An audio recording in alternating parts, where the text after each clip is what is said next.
කලින් වීඩියෝ එකේදී අපි කතා කරා Google එකේ AI development culture එක ගැන. මෙයාලගේ කොහොමද මේ වගේ development වෙන්නේ, කොහොමද මේ වගේ innovative product එළියට එන්නේ කියන එක ගැන අපි කලින් වීඩියෝ එකේදී කතා කරා. ඉතින් මේ වීඩියෝ එකේදී අපි ඊළඟට මේකේ දෙවනි part එක විදිහට අපි කතා කරන්න යන්නේ මොකද්ද මේ AI? මොකද්ද මේ ML? මොකද්ද මේ Gen AI? මේ අතර තියෙන වෙනස මොකද්ද? ඉතින් මෙන්න මේක ගැන තමයි අද අපි කතා කරන්න යන්නේ. මේ දවස්වල හැමතැනම මේ වචන ටික ඇහෙනවා. ඉතින් artificial intelligence, machine learning, gen AI පත්තර බැලුවත්, ෆෝන් එක බැලුවත් හැමතැනම මේ කතාව තියෙන්නේ. ඉතින් ඇත්තට මේව කොහොමද වැඩ කරන්නේ? මේ මොනවද මේ? ඉතින් මේ වීඩියෝ කිවරනකන් ඉන්න මේ ගැන සම්පූර්ණ අයිඩියා එකක් ඔයාලට ගන්න පුළුවන්. ඉතින් ඇයි මේකේ ඉගෙන ගන්න එකේ වැදගත්කම කියන එක බැලුවොත් එහෙම ඔයාලා අර මං කලින් කිව්වා වගේ දැකලා ඇති Facebook එකේ බැලුවත් හැමතැනම බැලුවත් මේ AI courses කියනවා, AI වලින් මෙහෙම වැඩ ගන්න පුළුවන් කියනවා. ඉතින් මෙන්න මේ වගේ දේවල් හැමතැනම තියෙනවා.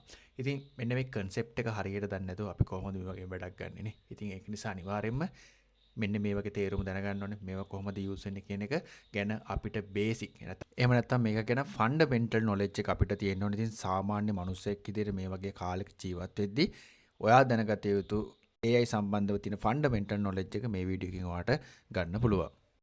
ඉතින් ඔයාලට මේ පේන්නේ සම්පූර්ණ AI ආකිටෙක්චර් එක. ඉතින් මේක තමයි AI කතන්දරේ. හරි. ඉතින් මේකේ AI තියෙනවා, ML තියෙනවා, generative AI තියෙනවා. හරි. ඉතින් අපි මේක තමයි මේ සරලවම තේරුම් ගන්න උත්සාහ කරන්නේ. මෙන්න මේ ඔයාලට පේන ඉමේජ් එක තමයි අපි සරලවම තේරුම් ගන්න උත්සාහ කරන්නේ. හරි. ඉතින් අපි මේකේ ලොකුම තැනින් පටන් ගමු. ඉතින් ඒ තමයි ලොකුම සංකල්පය මේකේ artificial intelligence. එහෙම නැත්නම් AI. AI කියන්නේ කෘත්‍රිම බුද්ධිය.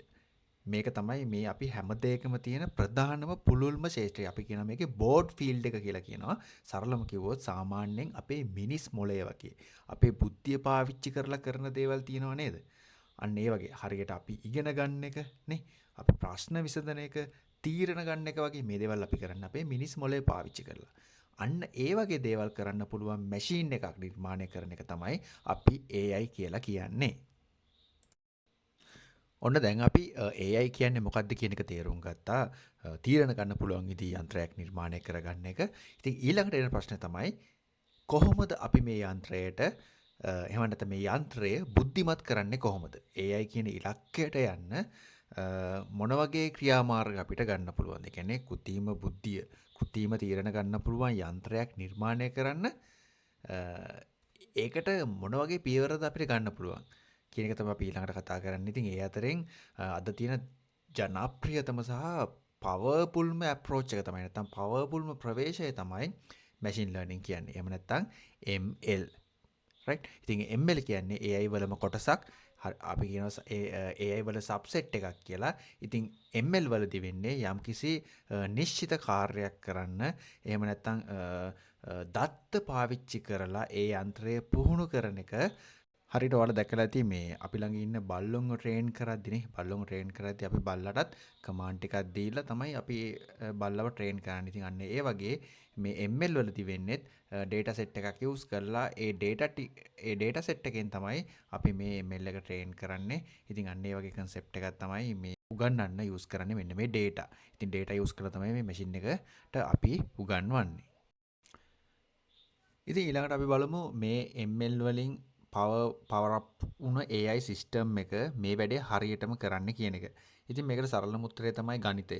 එහෙම නැත්නම් maths. අපි මේ ගණිතමය දෙයට කියනවා මොඩල් එකක් කියලා. හරි? මේක සරල ගණිතයක් නෙවෙයි.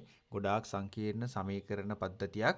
ඔයා මේ මොඩල් එකට මොකක් හරි ඉන්පුට් එකක් දුන්නාම ඔයාට ඒකේ අවුට්පුට් එකක් දෙනවා. ඉතින් වැදගත්ම දේ තමයි මේ මොඩල් එක හැදෙන්නේ අපි දෙන data වලින්මයි. වෙනස් ඩේටා දුන්නාම හැදෙන්නේ වෙනස් මොඩල් එකක්. අන්න ඒකයි ඩේටා කියන දේ මේ ශේෂ්ත්‍රයේ මෙච්චරම වැදගත් වෙලා තියෙන්නේ. එතකොට මේ අපි මේ අලුතෙන් ආපු Gen AI කියන වචනේ කොතනට අයිති වෙන්නේ. ඉතින් ඒක තමයි වැදගත්ම දේ. ඉතින් Gen AI ගැන නැත්නම් generative AI ගැන තමයි මේ දවස්වල ගොඩක්ම කතා වෙන්නේ. දැන් තමයි අපිට මෙතන Gen AI ගැන කතා කරන්න පුළුවන් තරමට වටපිටාව හැදිලා තියෙන්නේ. හරි. ඉතින් ඒකෙදි මේ Gen AI එහෙම නැත්නම් generative AI. ඉතින් අපි සිංහලෙන් කියනවා ජනක AI කියලානේ. ඉතින් මේ මැෂින් ලර්නිං වලම තවත් එක කොටසක් තමයි මේ Gen AI කියලා කියන්නේ. ඉතින් Gen AI වල තියෙන විශේෂත්වය තමයි ඒකෙන් අලුත් දේවල් නිර්මාණය කරන්න උදාහරණයක් විදිහට ගත්තොත් එimhe අලුත් පින්තූර මොකක් හරි ටෙක්ස්ට් එකක් කවියක් සින්දුවක් මොකක් හරි ප්‍රෝග්‍රෑමින් කෝඩ් එකක් මෙන්න මේ වගේ දේවල් අපිට ජෙනරේටිව් AI යූස් කරලා අපිට ජෙනරේට් කරගන්න පුළුවන්. ඉතින් මේකේ තියෙන ප්‍රධාන වෙනස තමයි සාමාන්‍යයෙන් AI ML සිස්ටම් එකක data විශ්ලේෂණය කරලා යම් අනාවැකියක් කියනවා උදාහරණයක් විදිහට ඊමේල් එකක් බලලා ඒක ස්පෑම් එකක්ද නැද්ද කියලා තීරණය කරනවා. නමුත් ජෙනරේටිව් AI වලින් data පාවිච්චි කරලා සම්පූර්ණයෙන්ම අලුත් දෙයක් නිර්මාණය කරනවා. ඉතින් මම ඔයාලට පුංචි උදාහරණයක් කියන්නම් මේක තව ටිකක් අපිට පැහැදිලි කරගන්න. හිතන්න ඔයා පොඩි ළමයෙක්ට චිත්‍ර අඳින්න උගන්වනවා කියලා. හරි. ඉතින් සාම්ප්‍රදායික AI එකක් කරන්නේ ඒ ළමයාට එක චිත්‍රයක් පෙන්නලා මේක හොඳ චිත්‍රයක්. හොඳ චිත්‍රයක ලක්ෂණ තමයි මේ තියෙන්නේ කියලා ළමයාට චිත්‍රය විනිශ්චය කරන්න උගන්වනවා. හරිද? එතකොට ළමයාට චිත්‍රයක් විනිශ්චය කරන්න උගන්වනවා. ඉතින් ජෙනරේටිව් AI වල කියන්නේ ඒ ළමයාට විවිධ චිත්‍ර දහස් ගාණක් පෙන්නලා පින්සලක් දීලා සහ පාට දීලා ඔයා දැකපු දේවල් අනුව ඔයාගේම චිත්‍රයක් වෙනස්ම චිත්‍රයක් අඳින්න කියලා කියනවා වගේ. ඉතින් ඔන්න ඕක තමයි සාම්ප්‍රදායික AI එකේ ජෙනරේටිව් AI එකේ තියෙන වෙනස. හරි? ඉතින් මේ Gen AI මොඩල්ස් කරන්නේ ඒවට පුහුණු කරපු data වල තියෙන පැටර්න් සහ ස්ට්‍රක්චර්ස් ගැඹුරින් ඉගෙන ගන්න එක. ඊට පස්සේ ඒ ඉගෙන ගත්ත දේ පාවිච්චි කරලා අලුත් ඒ වගේම දේවල් නිර්මාණය කරනවා. හරි. මේ රටා හරියට ඉගෙන ගන්න මේ මොඩල් වලට ගොඩාක් data අවශ්‍ය වෙනවා. අපි ගොඩාක් කිව්වට ඒක ඇත්තටම අති විශාල data ප්‍රමාණයක්. ඒක අපිට හිතා ගන්න බැරි තරම් data ප්‍රමාණයක්. ඉතින් AI ML ජෙනරේටිව් AI ගැන ওই ටික තමයි කතා කරන්න තියෙන්නේ. මම හිතනවා ඔයාලට සාමාන්‍යයෙන් මේ ගැන අදහසක් එන්නේ නැති කියලා. ඉතින් පොඩි සමරයක් විදිහට බැලුවොත් එහෙම අද අපි කතා කරා AI කියන්නේ ලොකු ශාස්ත්‍රයක් කියන එක.